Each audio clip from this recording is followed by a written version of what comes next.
అన్నం పెట్టే రైతులకు న్యాయం చేయాలనే ఉద్దేశంతోనే సీఎం చంద్రబాబు పనిచేస్తున్నారని శ్రీకాకుళం జిల్లా పలాస ఎమ్మెల్యే గౌతు శిరీష అన్నారు.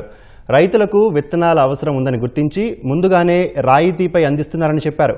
పలాస మండలం కంట్రగాడలో రాయితీపై వరి విత్తనాలను ఆమె పంపిణీ చేశారు.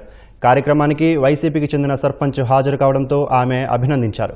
అదే సమయంలో 4.5 ఏళ్లలో పంచాయతీ అభివృద్ధికి ఆయన ఏమీ చేయలేదంటూ చురకలంటించారు.